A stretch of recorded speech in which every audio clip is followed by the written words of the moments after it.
Le deal, Jonathan, 1,12 milliard mensuel. Donc, annualisé, on parle à peu près d'un deal de 15 milliards à l'année sur 3 ans, avec une clause où est-ce que les deux parties peuvent mettre fin à l'entente après 90 jours. Je vous le rappelle, en 2025, SpaceX, c'était 18 milliards de dollars. Ben bon, Antoine, je vais aller de l'autre côté. Je pense que c'est de l'improvisation d'un gars qui est en mode panique défensive. J'ai l'impression qu'il a mis la barre trop haute au niveau de la valorisation de l'entreprise. Quand les chiffres ont commencé à sortir, on s'est dit, my God, ça fait aucun sens.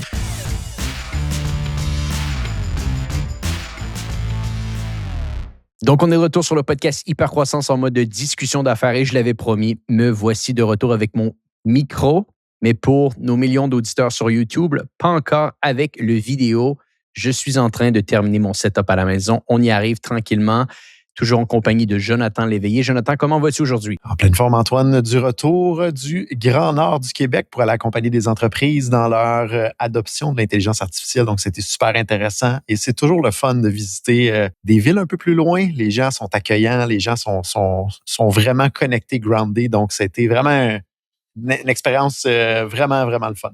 Donc, pendant que moi, je ne bouge plus de chez moi, que je ne sors plus de mon petit bureau de chez moi, toi, tu fais un peu la rockstar un peu partout au Québec. Tout le monde t'invite dans des conférences. Comment tu te sens d'être vu dans des conférences comme ça et d'être la figure que tout le monde attend pour se faire parler d'intelligence artificielle?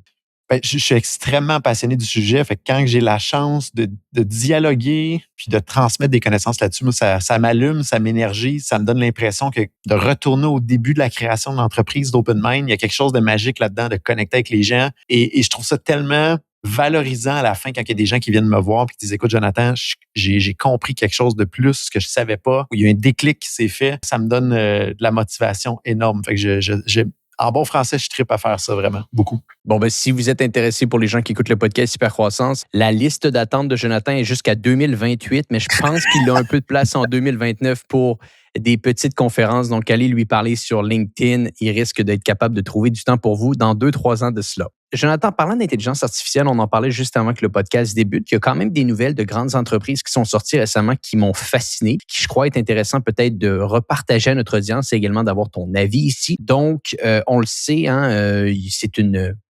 course à quoi? 3, 4, 5 joueurs peut-être en ce moment, ce qui se met en place au niveau de l'intelligence artificielle. Ceci étant dit, il y a des segments de catégories qui se mettent en place. La plus grande entreprise en intelligence artificielle au moment où on se parle reste NVIDIA. NVIDIA qui, au dernier trimestre, a démontré une croissance de plus de 85%. On fait plus de 200 milliards de chiffre d'affaires sur la dernière année fiscale. Je pense qu'on fait plus de 80 milliards de chiffre d'affaires au dernier trimestre, des marges opérationnelles qui sont totalement stratosphériques. Et pour les gens qui ne le savent pas, parce que des fois, on pense que NVIDIA, c'est cette grande entreprise d'infrastructure qui bâtit des chips qu'on va venir intégrer littéralement dans des centres de données, des data centers pour faire de l'intelligence artificielle. La réponse ici, elle est partiellement vraie. C'est-à-dire que oui, ils font le design de la chip. Je ne sais pas c'est quoi exactement le terme en français, mais bon, vous comprenez un peu ce que j'essaie de dire, mais ils ne font pas la production. C'est littéralement comme Apple, si on peut le dire ainsi. Ils font le design des téléphones Apple, mais ils ne contrôlent pas, ils ne font pas l'infrastructure, la manufacture, on pourrait dire ainsi,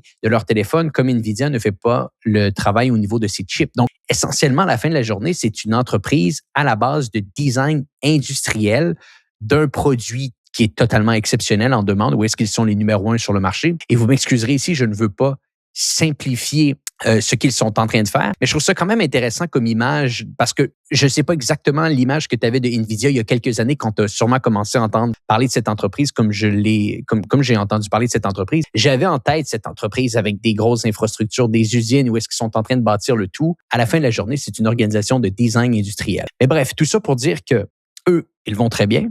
Anthropic, tu en as parlé plusieurs fois, tu es devenu même un fan d'Anthropic. Anthropic, de ton côté avec Claude, ont une croissance exceptionnelle. Je pense qu'ils ont annoncé récemment avoir atteint plus de 47 milliards de revenus récurrents annualisés. Ça risque de continuer à croître à une vitesse, on peut le dire, exponentielle ici. Donc, ça va bien. OpenAI, ça va bien. Mais un qu'on entendait un peu moins parler de tout ça, c'est notre cher ami Elon Musk, que toi et moi, on admire et qu'on aime parler sur le podcast. Et là, je voulais absolument amener ça à l'attention de notre audience aujourd'hui parce que je trouve ça exceptionnel. On l'a vu dans les dernières années, il a bâti l'organisation xAI, qui finalement a acheté l'entreprise X, anciennement connue sous le nom de Twitter. Finalement, je pense qu'il n'a pas été capable de créer son modèle d'affaires comme il avait en tête avec Twitter. Donc, il s'est dit, on va mettre les deux entreprises ensemble et on va essayer d'en faire quelque chose. XAI a levé énormément de sous au départ, des dizaines et des dizaines et des dizaines de milliards de dollars sans avoir une preuve de revenus devant nous. C'est-à-dire qu'il bâtissait un modèle Grok, mais entre toi et moi, soyons honnêtes, c'était pas le leader dans le marché et c'était de loin lui qui était le plus utilisé. Autre peut-être que les gens qui sont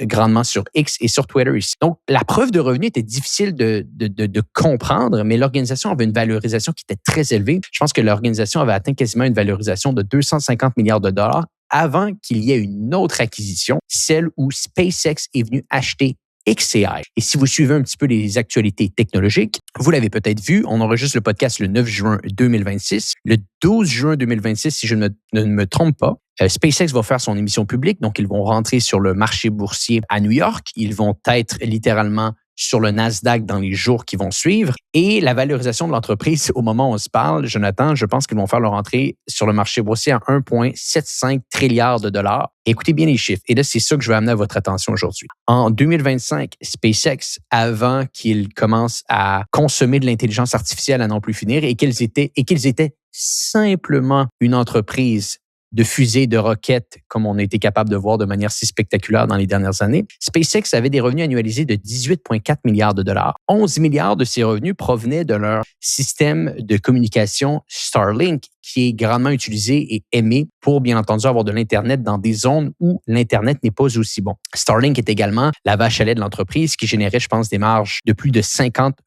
de profit. Et bien entendu, de l'autre côté, ils avaient leur entreprise, on pourrait dire, de lancement de rockets, de fusées, qui, elle, générait à peu près un 6-7 milliards de revenus annualisés, mais qui affichait une perte, bien entendu, parce que ce n'est pas une ligne d'affaires totalement rentable. Ils font l'acquisition de XAI. Et là, on se dit, bon, 18 milliards de revenus, l'entreprise a une valorisation à 1,7 trilliard. Mais qu'est-ce qui se passe ici? Je peux comprendre que Elon Musk est le 7e dieu, mais comment peut-on afficher littéralement une valorisation à 100 fois les revenus parce que c'est ce qu'on avait devant nous. Et en plus de ça, soyons clairs, l'entreprise en 2025 affichait une perte au niveau des bénéfices. Il n'y avait pas de bénéfices. Donc, on émet une valorisation à 100 fois les revenus, chose qui arrive assez rarement, soyons honnêtes. Mais là, coup sur coup, il y a eu des coups de théâtre, Jonathan.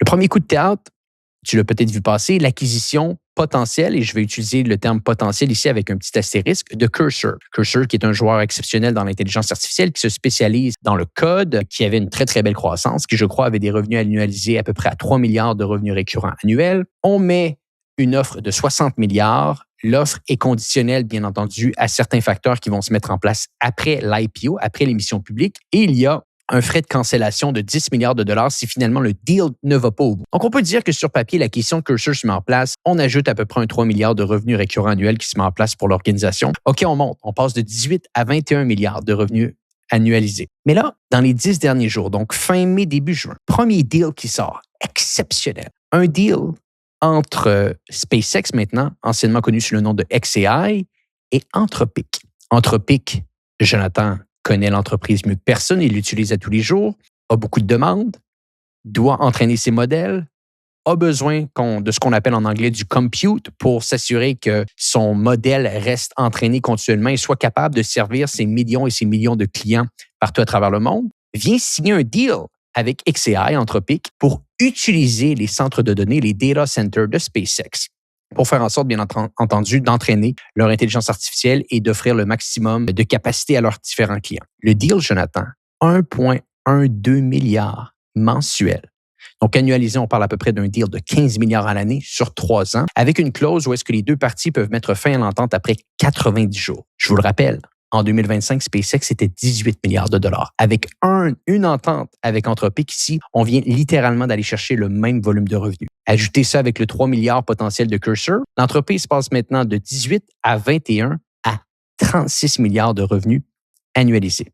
Et là, quelques jours simplement avant l'enregistrement du podcast, se signe une nouvelle entente entre SpaceX cette fois-ci et Google, un deal très similaire qui s'est mis en place avec Anthropic, où est-ce que Google, encore une fois pour entraîner son intelligence artificielle, offrir de la capacité de données à leurs clients, a signé une entente de 920 millions de dollars mensuels avec SpaceX, encore une fois sur 3 ans. Donc, si vous l'annualisez, vous êtes à peu près sur un 10-11 milliards à l'année qui se met en place en termes de revenus. Donc, 11 milliards avec Google, 15 milliards avec Anthropic, 26 milliards qu'on vient chercher, 2 ententes, Jonathan, IA, qui, à elles seules, font plus de revenus que l'entièreté de l'année 2025 de SpaceX. Donc, automatiquement, on parle maintenant d'une organisation qui, sur papier, va faire à peu près quasiment 50 milliards de revenus annualisés sur les 12 prochains mois. Et ça, c'est sans parler de la croissance qu'elles vont avoir. Quand tu as besoin de bonnes nouvelles avant une émission publique, ça, c'est ce que j'appelle des bonnes nouvelles. Et encore une fois, juste pour donner un petit peu de comparaison, dernière nouvelle, ChatGPT, OpenAI, avait des revenus annualisés à 25 milliards de dollars. Donc, littéralement, SpaceX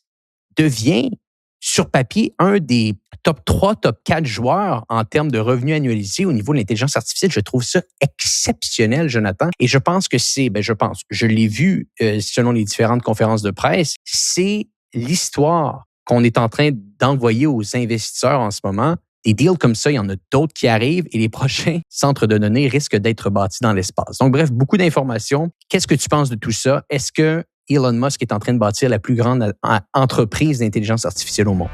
On fait une pause sur le podcast en cours parce que je veux vous parler d'une entreprise que j'aime tant et cette entreprise se nomme Hello Darwin. Présentement, vous faites face peut-être avec votre organisation à des défis, vous voulez plus de croissance, vous avez besoin de liquidité. Eh bien, plus souvent qu'autrement, on ne le sait pas, mais la liquidité fait partie de ce que le gouvernement peut nous offrir via des subventions. Mais nous, en tant qu'entrepreneurs, en tant que dirigeants d'entreprise, on n'a pas le temps de regarder ça. On ne sait pas exactement où donner de la tête et on n'a pas envie de remplir des documents qui sont tellement long. Et c'est ici que Hello Darwin vient faire son travail. Si vous travaillez avec les experts de Hello Darwin, ils vont faire tout le travail pour vous. Ils vont remplir les formulaires, remplir les différents documents et aller les chercher, les subventions dont vous avez droit. Et ces subventions, par la suite, vous allez pouvoir les utiliser par la suite les liquidités et réinvestir dans votre croissance, dans la croissance de votre organisation. Si vous aimeriez en savoir un petit peu plus sur leurs services, vous avez simplement à aller au go.hellodarwin.com/hypercroissance. Donc, je le répète, go.hellodarwin.com/hypercroissance. Remplissez un formulaire, dites-leur que vous venez du podcast et vous allez obtenir un rabais en travaillant avec eux. Et par la suite, je vous le dis, vous allez être capable d'utiliser ces liquidités et réinvestir dans votre croissance d'entreprise. De retour à l'épisode en cours. Ben bon, Antoine, je vais aller de l'autre côté. Je pense que c'est de l'improvisation d'un gars qui est en mode panique défensive. J'ai l'impression qu'il a mis la barre trop haut au niveau de la valorisation de l'entreprise. Quand les chiffres ont commencé à sortir, on s'est dit, my God, ça fait aucun sens. Tu sais, le plus gros IPO à vie, c'est 75 milliards. Là, on parle de 1750 milliards. Ça fait aucun sens, je pense, au final. Puis, là, si on regarde les nouvelles qu'il a sorties, exemple pour Cursor, il s'est acheté des revenus. Il paye 60 milliards pour avoir, peut-être, c'est quoi, c'était 2-3 milliards de revenus au final? 3, ouais. Puis moi, personnellement, pour être dans l'écosystème, Cursor, je n'y crois pas. Je n'y crois pas parce que devant nous, les cerveaux numériques s'en viennent tellement fort, nos consoles de développement habituelles sont quand même assez fortes comme VS Code et compagnie. Là, je suis en train de vraiment simplifier l'offre de Cursor, mais je ne pense pas que ça va être une entreprise qui va être viable devant nous, que les revenus vont être pérennes et que ça va fonctionner devant nous. Encore là, je vois ça comme un mouvement de panique pour amener des revenus puis sortir des nouvelles. La majorité de la valorisation de l'entreprise pour le IPO est basée sur une technologie qui n'existe même pas encore. Donc, de créer des data centers dans l'espace, ça n'existe pas. Le gros avantage qu'ils ont chez SpaceX, c'est qu'ils ont le réseau de distribution après au niveau Internet qui est autour de la Terre. Ça, personne d'autre là au niveau qu'eux l'ont. Fait qu'effectivement, ils ont une longueur d'avance pour développer cette tech-là, mais c'est encore théorique. Et j'ai vraiment hâte de voir, après avoir ramassé toutes ces entreprises-là qui sont dans différents domaines, là on a un Twitter qui est devenu un X qui rentre là-dedans, un XAI qui n'est pas capable de livrer des cerveaux numériques à la hauteur. Là, on se transforme en entreprise qui loue la capacité des data centers qui sont pas pérennes au niveau environnemental dans le temps, parce que la majorité des data centers qui ont été bâtis roulent carrément sur de l'énergie qui fait aucun sens, qui est pas pérenne et qui est pas environnementale.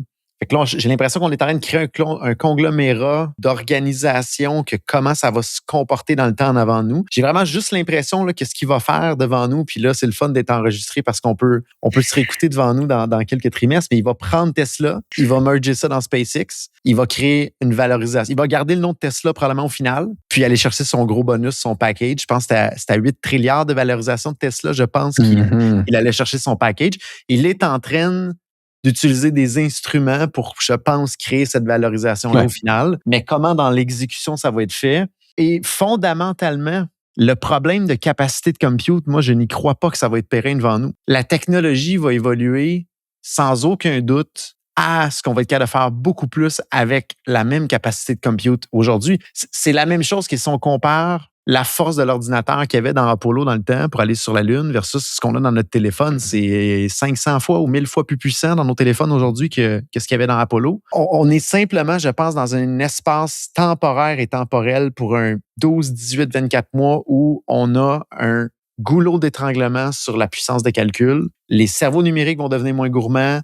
L'équipement va s'améliorer, la qualité des puces va s'améliorer également aussi pour mieux computer pour le résultat. Je ne sais pas combien de temps que ça va être pérenne, ce jeu-là, de pousser autant sur les data centers, puis d'en faire un modèle d'affaires sur une technologie qui n'existe même pas dans l'espace. C'est beaucoup de suppositions. C'est un beau ramassis d'entreprises qui ont des missions, oui, qui peuvent se toucher un peu, mais qui sont un peu différentes. J'ai hâte de voir en avant. Puis juste pour mettre en parallèle, là, 1,77 trilliard, OK?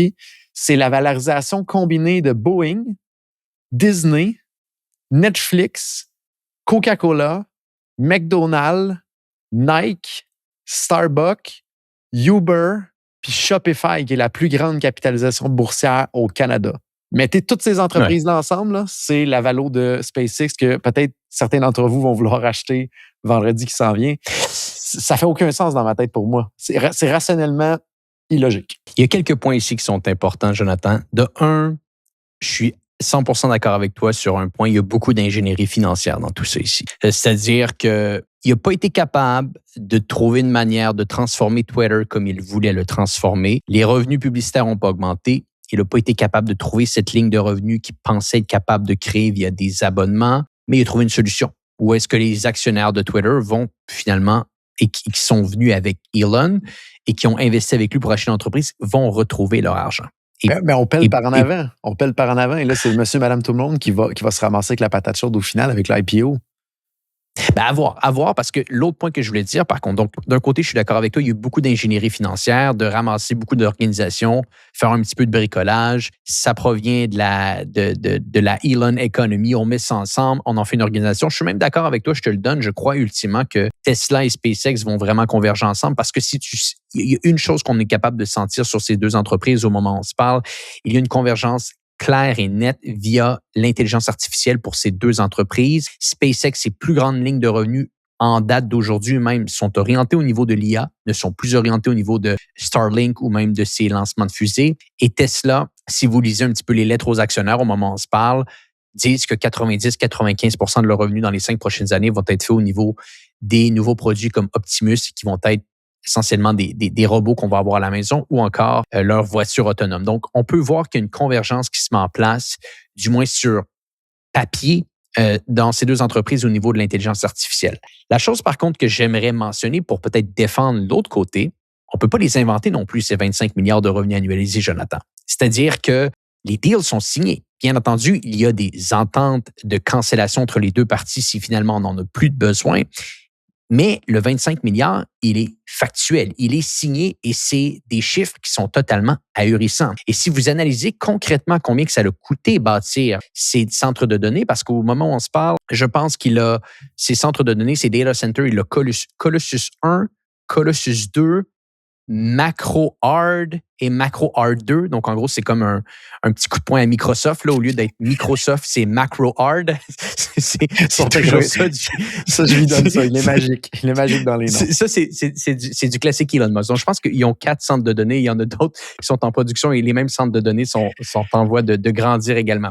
Mais si on regarde les coûts, et c'est ça que je veux amener à ton attention, pour bâtir Colossus 1 et Colossus 2, je pense qu'il va simplement louer, entre parenthèses, Colossus 1 pour les deals que je t'ai mentionnés. On parle de 25 à 30 milliards de dollars que ça a coûté pour bâtir ces deux-là. En une année, c'est rentabilisé. C'est quand même assez exceptionnel. C'est exceptionnel de penser qu'en une année, avec les ententes qu'il a signées, tout ça est payé. Et bon, l'année 2, l'année 3, tranquillement, c'est là que la marge contributive va se générer ici. Mais il a promis des cerveaux numériques qui fonctionnent bien. Et pour ça, il faut les entraîner. Et pour ça, il faut de la puissance de calcul. Et là, il est en train lui-même de saboter son plan de match pour réussir à s'élever au niveau des cerveaux numériques, au niveau de l'IA. C'est ça que pour moi, dans ma tête, Ils ne sont pas tous loués. Hein. Sur les data centers, il y en a uniquement un qui est loué sur les 4.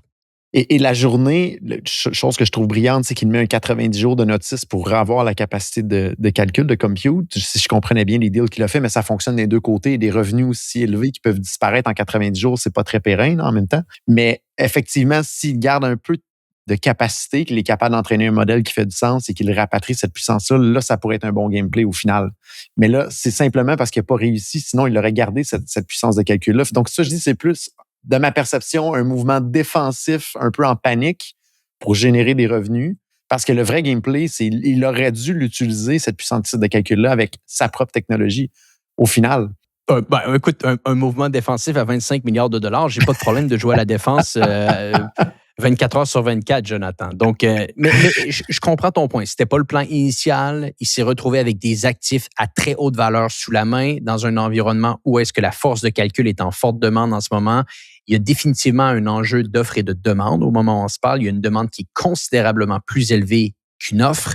Il a été capable de bien se positionner là-dessus, de boucler des ententes. Et peut-être le troisième point que je veux dire, qui est un point que tu as amené, qui est intéressant peut-être à débattre sensiblement, te dis la demande pour la force de calcul dans quelques années ne serait peut-être pas ce qu'elle est aujourd'hui. Je prendrais peut-être le parti inverse. Je pense qu'en net, il va en avoir beaucoup plus sur le marché en demande parce que l'intelligence artificielle va avoir été intégrée dans beaucoup plus d'endroits dans notre industrie que simplement des cerveaux numériques pour faire du traitement de texte. Encore une fois, je sursimplifie le tout, mais l'intelligence artificielle va être beaucoup plus intégrée dans notre économie et par extension, la puissance de calcul va être encore une fois beaucoup plus en demande. L'offre également risque d'avoir considérablement augmenté aussi. Et s'il est capable de réussir, parce que si vous regardez un peu ce qu'ils disent aux actionnaires, ils disent que le volet AI de SpaceX va générer des centaines et des centaines et des centaines, voire des milliers de milliards de dollars d'ici 2030. S'ils réussissent à faire autant de revenus sur Terre et qu'ils réussissent dans l'espace, c'est pas un mauvais deal. C'est pas un mauvais deal et ça devient une organisation qui est totalement exceptionnelle. Et c'est pour ça que je crois que ces deux ententes-là sont autant importantes. C'est que jamais on va pouvoir acheter cette vision-là qu'on va avoir besoin de data centers dans l'espace s'il n'est même pas capable de monétiser ses actifs sur Terre. Mais quand tu vois qu'il est capable de les monétiser à la hauteur qu'il a été capable d'être fait, et plusieurs disent que c'est que le début, il va y avoir d'autres deals qui vont se mettre en place, peut-être pas avec OpenAI, mais avec d'autres organisations dans les prochains mois. Ça commence à être une fichue belle business. Mais encore là, je reviens à la valorisation. Tu sais, 1,7 trilliard, c'est pratiquement la valorisation de tout le groupe Meta, Facebook, Instagram et compagnie qui génère 200 milliards de revenus par année. En EBITDA ajusté, c'est quasiment 100 milliards de profits par année. C'est là que j'ai de la difficulté. On vend un rêve qui est vraiment, vraiment, vraiment loin d'être concrétisé. Et là, je me ramène au Québec. Là, ça me fait penser probablement à un lion de ce monde. Il y a combien de gens ici au Québec qui ont investi avec bonne foi sur leurs émotions ou leur confiance envers un humain ou une entreprise qui était plus locale? Il y a combien de gens partout à travers le monde qui vont mettre de l'argent là-dedans en pensant que c'est ce qui vont leur payer leur retraite au final et la probabilité qu'ils se ramassent avec pas grand-chose au final, elle est quand même très élevée. Moi, c'est ça qui me dérange. Donc, t'investis pas. Ah non, vendredi, t'investis pas. C'est sûr, absolu que je ne mets pas aucun sou dans SpaceX. Ou si j'en mets, ça va être juste pour le plaisir de dire je m'en vais comme au casino. Ça va être. Mais le problème, c'est qu'il y a des gens qui vont investir là-dedans sans avoir la capacité de dire moi je joue au casino et qui vont penser vraiment que c'est ça qui vont payer leur retraite. Et il y a beaucoup, beaucoup d'humains à travers le monde que je pense vont risquer des dollars qu'ils ne peuvent pas se permettre de risquer et qui risquent de faire un peu comme un lion de ce monde. Donc, c'est un peu ça qui me fâche, moi, au final, dans cette aventure-là. Je pense qu'il y a des gens, malheureusement, qui vont se fier à investir dans l'humain derrière tout ça. Mais là, la balloune, elle est extrêmement gonflée. Là. Donc, pour faire simple, Jonathan n'y croit pas, n'investira pas. Et moi, je suis encore ambigu. Je ne sais pas tellement. Je te dirais, il y a à peu près 2 semaines de ça, j'aurais été du même côté de toi, 18 milliards de revenus, valorisation 1,75 trilliard, 100 fois les revenus. Je comprends pas trop ça s'en va où tout ça. Mais là, avec les différentes ententes que j'ai été capable de voir, j'ai simplement l'impression qu'il est en train de bâtir sa propre catégorie. Tu vois, j'écoutais le très bon podcast All In Podcast la semaine dernière et il y avait l'animateur Jason Delacanis qui mentionnait une chose qui m'a fait tellement rire. On connaît Amazon avec leur AWS qui est devenu leur vache à lait. Ben là, Elon Musk a créé son EWS, son Elon Web Services qui va lui générer beaucoup de revenus à travers les années. Et bref, c'est ce segment-là qui m'intéresse et j'ai très hâte de voir si ça va être des ententes pérennes. Et je pense qu'on va le savoir peut-être uniquement après 6 mois, 1 an, si ces ententes restent d'actualité parce que, bien entendu, Google veulent contrôler, bien entendu, leur centre de données. J'aurais tendance à croire qu'Anthropic investit également massivement pour contrôler également leur futur par rapport à leur capacité de compute. Donc, peut-être ces deals sont très, très temporaires. Ça va être beau à suivre dans les prochaines semaines. On va voir plus l'émotion humaine parce que c'est ce qui va faire bouger le prix et non le réel lien avec la vélocité financière de l'entreprise à suivre dans les prochains trimestres. Donc, Antoine, achète un billet de loterie, je veux te suivre. Dernière question. Tu as 3 entreprises. Tu as 3 entreprises qui vont faire leur émission publique dans les prochaines semaines, dans les prochains mois. Anthropic, OpenAI et SpaceX. SpaceX est à 1,75 trilliard à son émission publique. Anthropic a sorti son R1, il est à 1 trilliard de dollars s'il fait son émission publique. OpenAI, sensiblement la même chose. Anthropic, 47 milliards de revenus annualisés. OpenAI, aux dernières nouvelles, entre 25 et 30 milliards de revenus annualisés. SpaceX, on en a parlé tout le long du podcast. Parmi ces 3, lequel tu investis? Les 3 sont très risqués. Si j'avais absolument d'en prendre une, Anthropic. Pour simplement la vision de la personne qui dirige le bateau, à quel point il a des valeurs qui, je pense, parlent présentement à beaucoup de gens. Ils vont continuer à parler aux gens en termes de pérennité d'entreprise. Anthropic à 110%, sans aucun doute. Intéressant. Et je pense qu'ils risquent de faire leur émission publique très bientôt. Donc, on va pouvoir tous aller en acheter et voir si ça a été un bon investissement à la fin de la journée.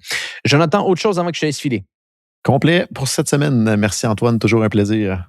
La semaine prochaine, on espère voir si ces investissements sont allés au bon endroit. Je pense, et peut-être j'ai dit n'importe quoi, il va falloir que je regarde, mais je pense que l'émission publique est le 12 juin. Donc, bref, à suivre. Jonathan, merci d'avoir été avec nous. Et pour les gens qui nous écoutent, on est de retour avec des bons micros et on se dit à bientôt pour un prochain épisode du podcast Hypercroissance.